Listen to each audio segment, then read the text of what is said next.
You're listening to Do This First, a daily personal development podcast that focuses on science-backed, actionable steps towards your best year ever.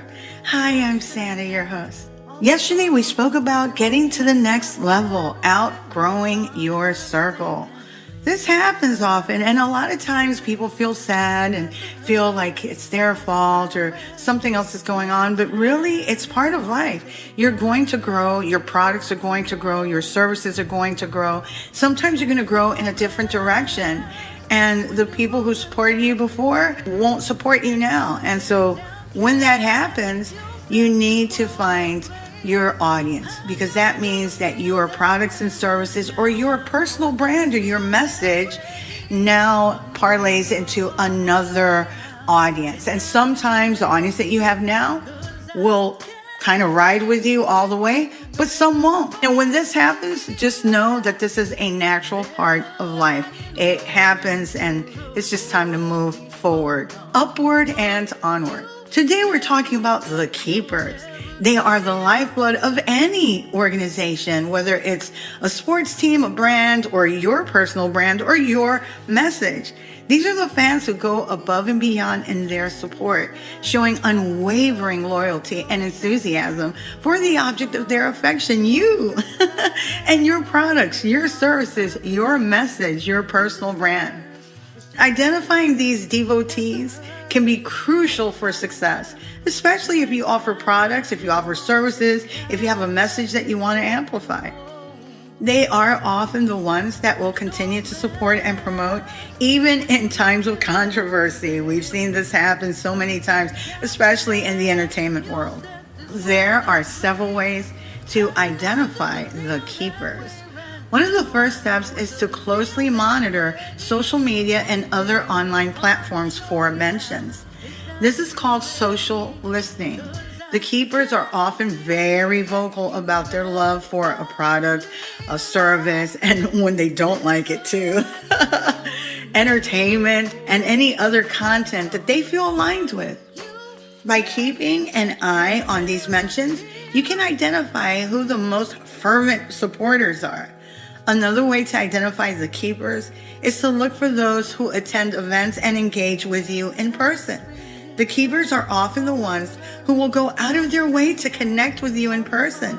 They'll buy merch, they'll jump on pre-sales and early product launches as well. By keeping track of these supportive actions, you can build relationships with the keepers and keep them engaged. Once the keepers have been identified, it's important to hold their interest in order to maintain loyalty and enthusiasm.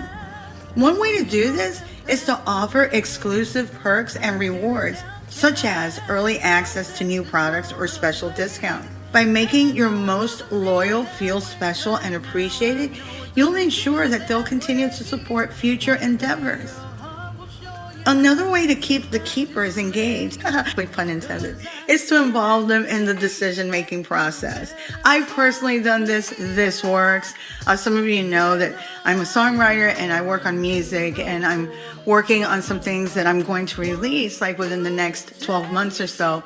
And I've developed a small community of keepers that provide feedback and sometimes are very, very honest and passionate about what they like and what they don't like.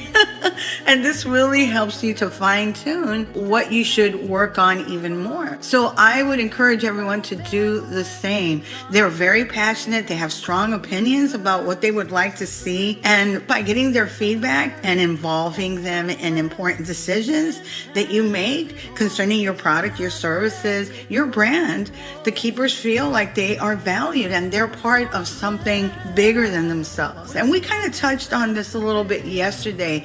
Apple does a great job, with this, and so does Nike. Creating a sense of community by connecting supporters with one another, that's hugely powerful as well. They love to share their passions with other people who are like-minded. You can host events or create online forums where they can interact with one another. I actually did that. I have an online forum for my music. Creating a sense of belonging and camaraderie among the most dedicated supporters bestows several benefits for your supporters and for you. For example, you can stay ahead and abreast of what your direct competitors are doing and others adjacent to your brand and industry. As supporters love discussing this amongst themselves. Often it's saying, oh, I wish XYZ had this one feature that this other company or brand has, or I would really like to see this in the future. So that gives you kind of an idea. Oh, okay, this is what's going on in my respective, wheelhouse. The sense of community also fosters loyalty and advocacy among your supporters as they feel a deeper connection to your brand and more likely to spread positive word of mouth about, what you're doing. Additionally, you can gather valuable feedback and insights that can help shape future strategies and initiatives. You may want to be more creative by partnering or collaborating on, let's say, a limited edition product or service that is exclusive to your fan base. This could create buzz and excitement among their followers and friends too, which can further expand your reach and provide a once-in-a-lifetime experience for your devotees. Another idea could be to co-host a promotion with a super supporter, can share their expertise and passion, which shines a spotlight on who your supporters are. Kind of like, how they do a fan of the week, employee of the week, sort of that same thing, customer of the week, client of the week. This not only strengthens the relationship with the keeper, but also provides valuable content and experiences for your entire base. Don't you think that your other supporters would love to hear about XYZ supporter, get their insights, find out what your other supporters are like and what they're into? So yeah, and then it also makes them feel like, hey, that could be me they spotlight one day. So it's all great. By being creative and leveraging enthusiasm, you can create unique and memorable opportunities for collabs that will be talked about for years and years. Remember, the way to enduring success is by lifting others up with you. When you help others succeed, you create a network of support and collaboration that can propel everyone forward.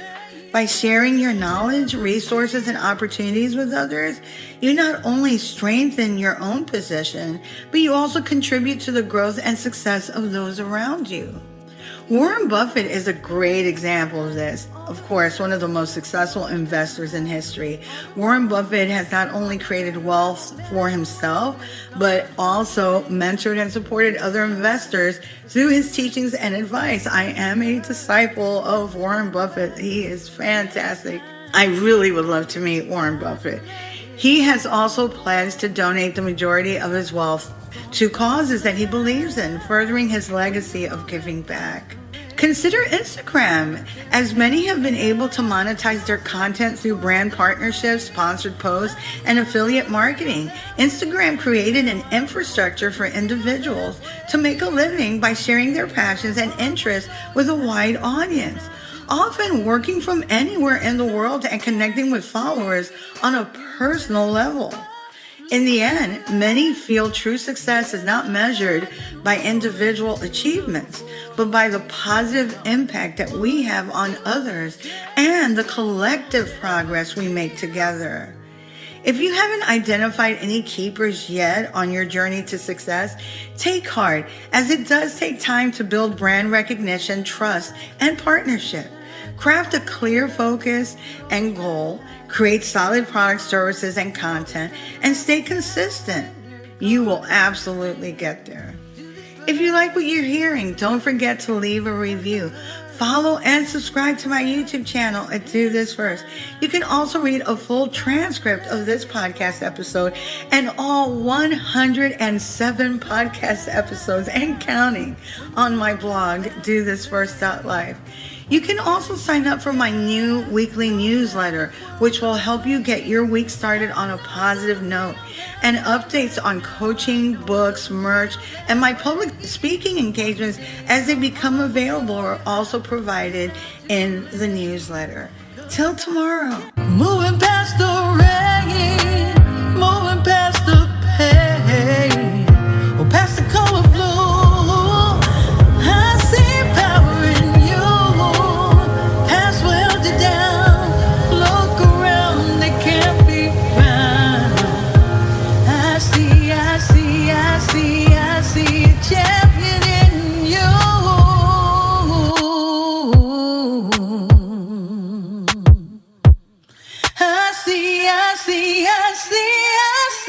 a champion in you.